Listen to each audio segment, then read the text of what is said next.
Hi, Julie Asher, Recipes for a Sweet Life. Welcome back. It's been a long while since I've done a baby project, back to my 3D baby rattles. In fact, you can check out that video if you haven't already.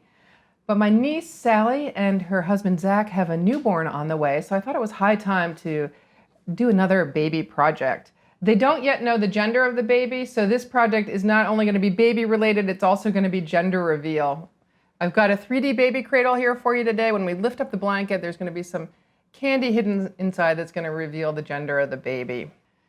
So let's get started with this project. I've got two styles in front of you here. One is a more regal design, if you will. It's got some molded cookie parts, so it looks like it's actually carved wood on the headboard and the footboard. This one here has some bunting on the front that spells baby, and that's made with edible wafer paper. I'm going to be focusing on this style here in the cradle that's not yet filled, and talk a little bit along the way about how you might create the shapes if you want to do this more elegant molded form. So let's talk about the cookies you'll need for this project. It's pretty straightforward in terms of cookie pieces. They're just 5. First and foremost, you need a contoured cookie piece that forms the base of the cradle, and we'll be talking about how to make this in a bit. Sort of a 3/4 cylinder. Then you need a piece for the headboard.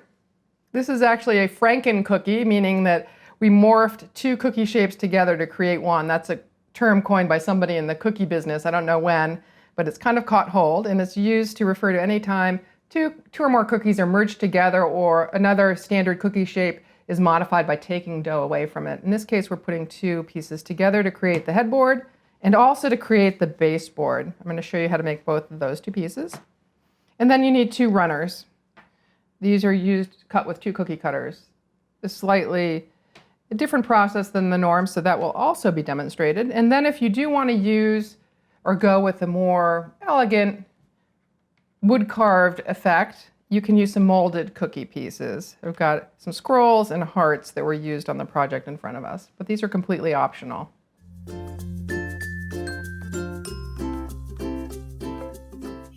So let's start first with the cylinder piece. It's the most tricky. I've got a whole nother video about how to make contoured cookie shapes. Mostly domes are covered in this video. This is a cylinder, so it's a little different. I'm working with my gingerbread. I like to use a dough that does not spread much for contoured shapes. In this case, I'm working with my gingerbread with the leavening cut in half, so it spreads even less than usual, because this is going to go quite a long distance around a cylinder in order to be shaped. And at all times, I just want to make sure this is freely moving on the surface because I'm going to need to lift it later, and that's what my ruler is for. A long spatula works well too, but my ruler is about as long as spatulas get, so it's even better. Okay, so I need a piece that's about 3.5 inches wide and long enough to go about 3/4 of the way around the cylinder.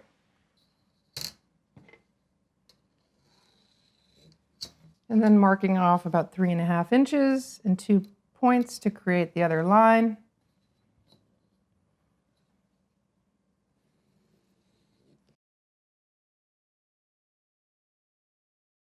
And one more time, I'm just going to make sure I can disengage it. Now I'm going to be baking it over the cylinder, as I said, and I'm using a 2 3/4 inch diameter one here. Just gently lift that up, place it on the cylinder, and pack it all the way around. Now it's going to spread a little bit in the oven. I don't want it so long that I can't sit it back down on something. So I think I'm going to have plenty to get this shaped cylinder I want. You can see how it's wrapped. Not quite to the bottom, not halfway, a little bit beyond halfway is what you're looking for here. Okay, so let's talk about these Franken cookie pieces. I'm just going to do the headboard because the baseboard's done in a similar way, just with slightly different cutters. And for the headboard, I think you can see I got the top piece out of that, and I got the bottom out of the round. And for the baseboard, I used this cutter for the top. So again, just getting this about 3/16 of an inch thick. I think I can get both pieces out of this. So I'll cut the top of the headboard with this piece here. I'm going to cut it a little closer to the top so I can get both pieces out. And then the bottom's going to come out of this round piece. Take away the extra. Now, just looking at this piece as a visual guide, I cut it about here, it looks like. And then we want to cut this one right about there so it just matches up. And then just slide them a little closer together. And they should bake into each other in the oven and merge together and create a piece like so. When they come out of the oven, sometimes I reinforce the back seam with a little bit of icing so that they're unlikely to break apart there, because we're not fully icing these cookies, as you'll later see. So I reinforce the back a bit if necessary. So I'm cutting the outer dimensions of the ring now. I'm going to measure this. This is a 4.5-inch cutter. I would cut these pieces completely on the silicone mat and not move them, because once they're cut, they're going to be a very particular shape designed to fit this cylinder, and if I move them over, even slide them over on the mat, I can misshape them and they may not fit later. So cut them in place and then don't move them. So cutting the outer ring, and then I'm taking a smaller circle. These are from the standard Atico set. This is 2 7/8 inch, 2 3/4 can also work nicely. And I leave all this stuff on the outside intact until I make the center cut, because that way the outer piece is less likely to smush out and misshape. And then taking a paring knife or a trussing needle, just take out the inner area. So I probably used a 3-inch cutter and created these slightly thinner runners, which I ended up working with. But the method is the same. Lastly, just a few words about these molded pieces. So I'll just show you basically how I form these pieces. I take very little dough, just enough to fill the cavities and not overflow it, because you don't want to trim too much of it later once it comes out of the mold, and pack it in flush to the top.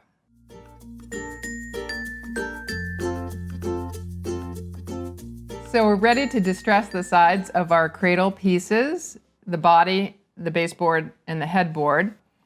So typically, one thing I do when the runners first come out of the oven, when they're even lukewarm to the touch, I will just carefully lift them and make sure that they actually fit the cylinder without a gap between them.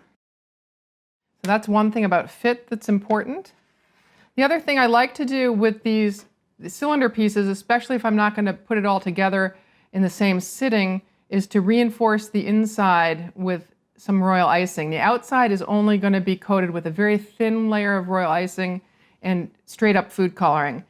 So what do I mean by reinforcing the inside? I've already done that. You'll see a smear of brown icing in there, but I'm going to go over it one more time. So I simply take brown royal icing, relatively loose consistency, and this little spreader tool, which is used for stenciling, and just gently smear it to cover. It doesn't have to be particularly neat, because this is all going to be hidden later. The other element you'll want to do before you start distressing at least the cylinder piece is to make sure that these are filed nice and straight. I did that earlier. You can see that I've got a nice clean edge there. Let's take a look at these guys.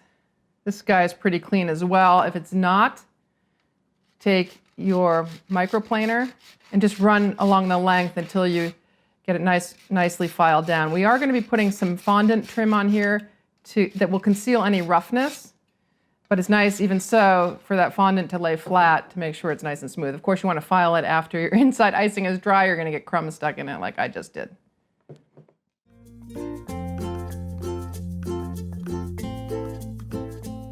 I like to start the process by giving it a thin smear of loose white icing, and this is just to add some sweetness and a little bit of reinforcement, because again, this cookie isn't iced and will be a freestanding structure. So it isn't completely iced, I should say, but this little bit that I'm going to smear on will add some structure and support to it, which will strengthen it in the final construction. So when I'm brushing it on, and the brush here is pretty important. I'm using a fat, very stiff bristled brush. I want to see the brush marks here. I don't want it to look perfect and smooth, because I'm trying to give it the effect of distressed wood, whitewashed wood that's then been distressed. And now I'm going to revert to straight up food coloring. In this cavity, I've got pure white. I'm using Americolor Bright White. I've got a big mega container. It comes in smaller containers as well. And I'm using, and that's a liquid gel coloring. I'm also using a gel from Chef Master, Wedgwood Blue, which is this nice antique-y blue. I am probably going to mix it with a little bit of white in the center palette area here, just so it's not so intense. Take this clean brush. And that'll be an accent color. So we're going to start by laying a little bit more white. This bright white is quite white. And so while the royal icing will dry kind of a dull white, this is going to give it a quite more whiteness. And now I'm taking a little bit off. We want to make sure we get the edges as well. When we're done distressing the front, we're going to come back and just paint white all over the back of these pieces as well, and all along the edges. Now I'm going to come in with my blue, and not everywhere, just in select spaces, to give it kind of a little, as if some old paint were showing through. And then maybe come back over it with my white, because my blue is kind of intense. Smear that a little bit. Okay, so that looks good, but it doesn't quite look as distressed or worn, if you will, as this piece that I finished earlier. And that's because I haven't done the last step to it, which is filing down this coloring and icing once it dries. So I'm going to set this aside. Typically I would sit this in a dehydrator for about 5 minutes until it's dry enough to file down, and then we'll be ready to work with it. So now that this has been in the dehydrator for not more than 5 minutes, I'm ready to texture it. And for that, I just take my handy microplaner and do a little bit of random filing to make it look like distressed antiqued wood. And I think that's more than enough on this particular piece. This is looking really blue compared to this piece, which is more whitewashed. If you don't like that, or if it's looking too blue relative to the other piece you just did on your cradle, I just did the headboard, you can always smear a little more white on top of it, but I'm not going to worry about that too much.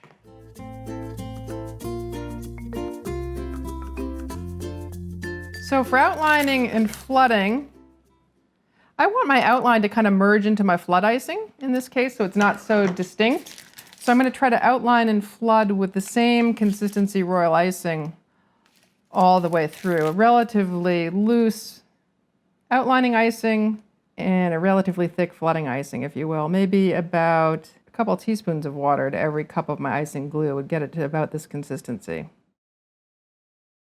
going to do my outline first, and then I'm going to quickly flood here, and hopefully, while the outline's still wet, the two will merge together nicely. And right now I'm just pushing in icing, and right now I'm just spreading it around with the tip of my cone. That's why my tip is in the icing. It's actually doing a spreading function now. I'm not pushing any more icing in. Okay, sometimes it's hard to get in the corners, particularly when the tip's that far open. So I'll take my trussing needle and tease that into the edges and make sure the edges are nice and straight. This one needs to be knocked down a little bit.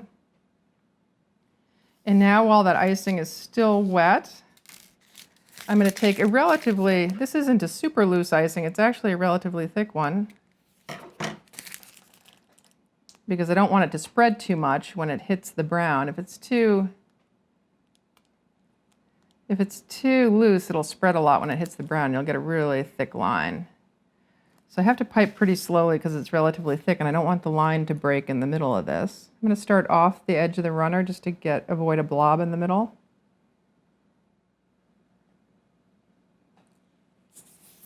And if you want to do another one, you can do that too. Before the blue icing dries, I'm going to take my trussing needle and knock off these pieces so I don't get a big blue spot at the top of the runner, which you will notice later when you assemble this.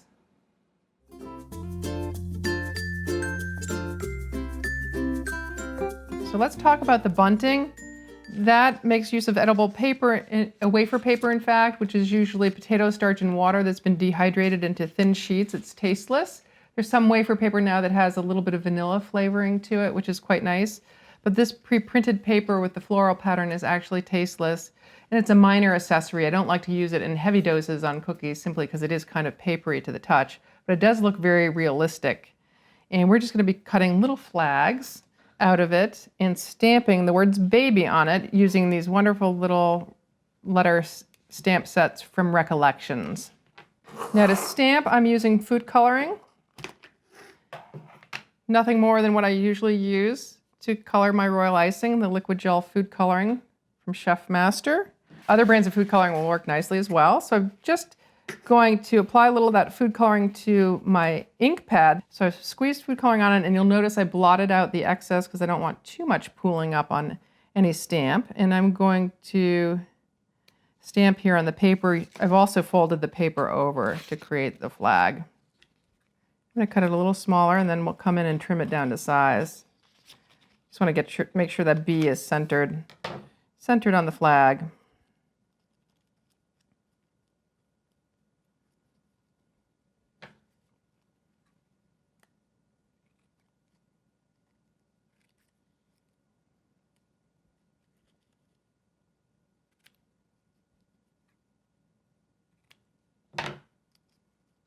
So there we've got a nice B.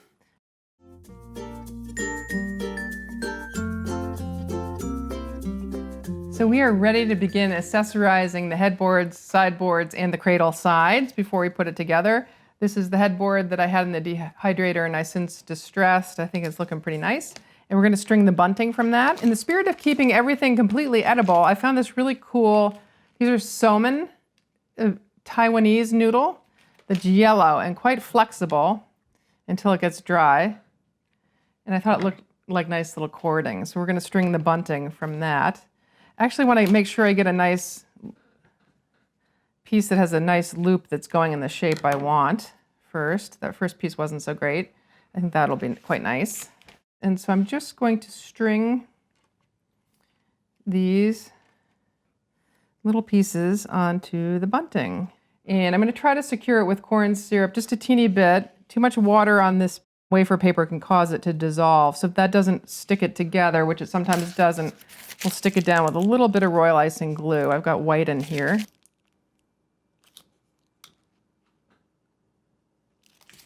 With some repeated pressing down, they should stay in place. I think that looks pretty good. So I'm going to probably put a little blob of icing there and stick the noodle into that. And of course, trim off the excess. We don't need quite all of that there. And then do the same thing. I'm going to try to bend this in a little bit because I'm going to put daisies at the ends. And I want them to be roughly symmetrical. Now, for those daisy transfers that we talked about in the grill video, I'll refer you off for the details of how to make those. Just going to stick them on here. I am going to put some leaves around these daisies, but I prefer to do that, I think, when the cradle is upright, because the positioning of the leaves can look completely different if I do it lying down as opposed to standing straight up. So I'm just going to put the daisies down for now. We'll come in later with leaves, and I want them roughly symmetrical across the top. Now, for some other detailing on the cradle, you'll notice I have some brown dot work, royal icing dot work along the upper edge. Also here and at some of the little points to kind of accentuate the points on the headboard. So I'm going to do that now.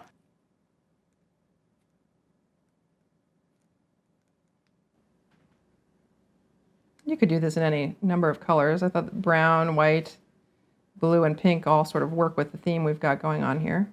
So that's as much detail as I want on that. We're going to be adding a lot of pillows and some details to the sides of the cradle. So I think if I do too much more on the headboard, it's going to get a little bit busy.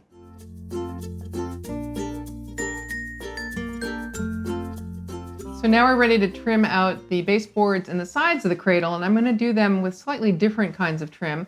You'll notice on both of those I've got this kind of ruffled edge that runs along the lengths of the cradle sides and also wraps around the baseboard. And part of the reason I have it on the baseboard is so that it looks like a little ruffle coming out of the cradle, but also to conceal this seam. Now for that I'm using, once again, pre-printed wafer paper. Same material I used for the bunting, except I am going to back it with a frosting sheet, which is another type of edible paper that has sugar in it, and it's thicker. It's thicker than wafer paper, so that if I back it with it, you won't be able to see through it. And my first step is to actually mount it onto the frosting sheet, and for that I'm using corn syrup, just a little bit, too much, and both types of papers can dissolve. So I dabbed it in the corn syrup, but I'm blotting some of it off before it goes on the paper on the edge of the bowl, and just using my sponge brush to spread it on the area that I want to cover. And then set my wafer paper on top. And I want to remove it now from the backing paper that the frosting sheet typically comes on, because to create that beautiful little fluted edge, we're going to stick it through a craft paper punch. And if you stick it through the craft paper punch on the backing paper, you will break that craft paper punch. So I start by feeding it into the punch here and making sure the back straight edge is aligned with the guide in the back. Punch, and then move forward, match up the pattern with a little guideline here in the front. Exactly. And also match it up with the guideline in the back, if you can still see it, and punch again. And that way you'll ensure a continuous punch. So that looks pretty good. Again, I'd probably use my paper cutter to cut a nice straight edge. And that becomes the piece of trim that we're going to affix right here on the cradle. And again, I'm working with my corn syrup to stick it down just a little bit. We don't want it on the top there yet. We'll be trimming the top edge with a little bit of fondant. And I'm just going to stick it like so. And then I can cut it flush with the ends, like so. Okay, now that we've got one side down, I think it'll be easier to see where the other piece of paper needs to come in. We want that piece to be lined up, the top hitting about here, so it looks like it's lined up when it's assembled. I'm going to actually put the corn syrup on the paper this time, rather than painting directly on the cookie, because I'm not sure quite where it's going to land. But I think I said it needed to be here, so it's low enough, I should say, to still cover my seam, but high enough to meet up with the other cookie nicely. And I'm going to wrap this one around the sides a little bit, so I'm cutting a little extra, leaving a little extra on the sides, and I'm going to stick it down with a combination of corn syrup and royal icing. It might need royal icing to stick to the curve, because the corn syrup may not be strong enough.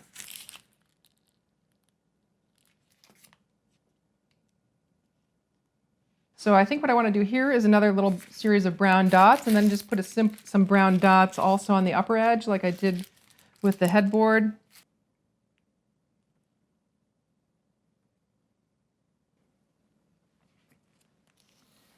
I think that's as far as I want to take that detail. So I've got a little bit of moss green icing in here, which I'm just going to place in the center as glue, and then take one of my daisy transfers. You can simply peel them off the acetate once they're dry and plunk it in the middle. And maybe not press it quite all the way in, because I want to sneak a few little leaves around next to it. I've got a 349 leaf tip in here, relatively small one, just so you know. And I'm piping with you see it's just a simple notched tip, but I'm piping with the pointy end up, so the notch is facing sideways. That way I get a little seam down the center of the leaf. And I'm just going to push in and pull straight out. You can make different shaped leaves, but this is the simplest of them.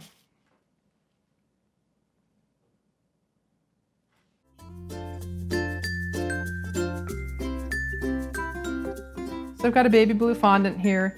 This is nothing more than what I typically do to create ribbons. I roll it through to the number 3 setting on my pasta machine. So I just start by cutting one straight edge. And here I'm taking a sewing tool, which is a tracing wheel, and I'm just going to lightly press it into the surface. I don't want to push all the way through, just to create an embossed stitched effect, and cutting the other straight edge. And again, I'm using corn syrup. Okay, I need less than half the length, so I don't want to bring too much up at any one time, because it can just stretch. And I'm just going to place it on that corn syrup. And then you can either cut it or pull it down at the end. You don't want it really interfering with the seam though. So you'll see from the top how nicely it trims out that edge. However, from the side here, there's still a little separation between the fondant and the wafer paper that I don't like. So I'm going to come in with a little bit of royal icing now, that brown royal icing, and just trim that out. So again, piping perpendicular to the surface with a loose royal icing of beadwork consistency to kind of conceal that seam.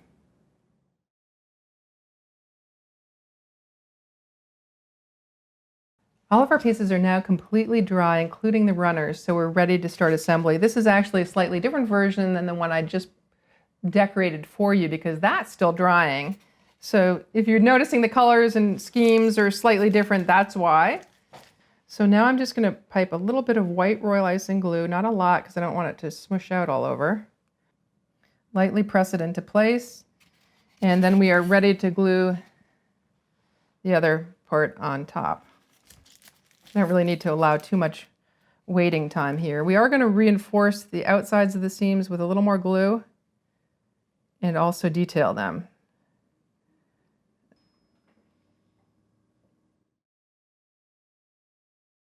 Okay, so I've got that on. I've got nice alignment of both the trims at the top and also the bottoms are nice and flush. I am going to elevate this just so I can get it closer to eye level and see what I'm doing. But I want to fill in all the outside with this thick royal icing glue. And the other reason I do this is because I'm going to be piping some dots along the seam here, and this will help the border, the dots lie that much flatter if there isn't a big gap here.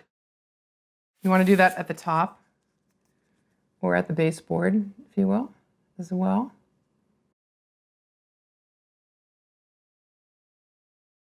So I've got my baby cradle now upright. I've only had it drying for about 10 to 15 minutes. Normally I'd give it at least an hour to make sure that these pieces were firmly planted in place. That's why I've still got these props here, just in case. I'm going to be applying some light pressure to the top to detail these corner areas. And I want to do that before it's up on the runners because then it's going to be super rocky. My last step will be putting it up on the runners. Now I don't love these seams here because there's a gap between the paper. So I'm going to be, that's partly why I put these little ribbons here. I put some little fondant ribbons down the corners on each of the cradles, just in slightly different ways. Here I'm going to do it and then put a little daisy right in the center of it. You'll see how nicely that covers the corner there. I like to add the daisy right after I apply the fondant while the fondant's still pliable. If I wait any period of time and the fondant dries, I can crack it when I press the daisy into it. I'm going to go put some leaves down now, and that'll help to keep them in place, and then we'll put the runners on.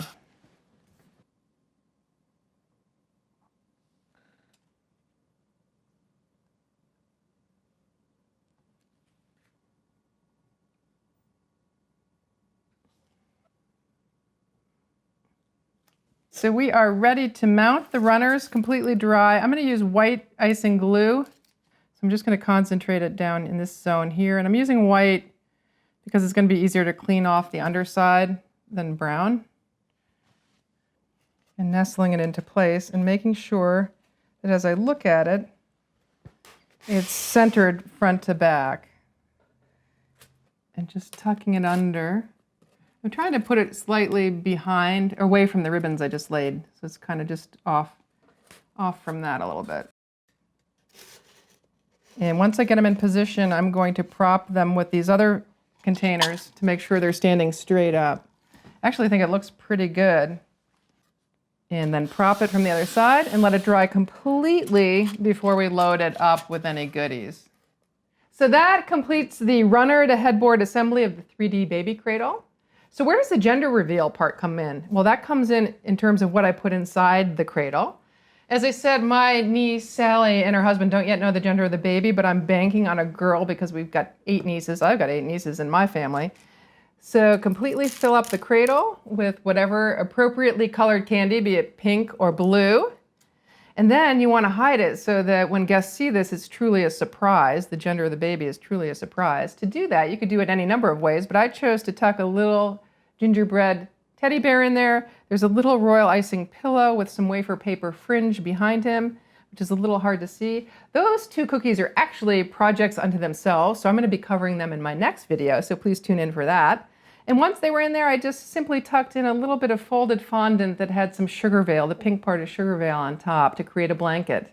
So when guests get this little treasure, they can admire it, or they can simply dig in, eat the teddy bear, pull off the blanket, and discover the baby's gender.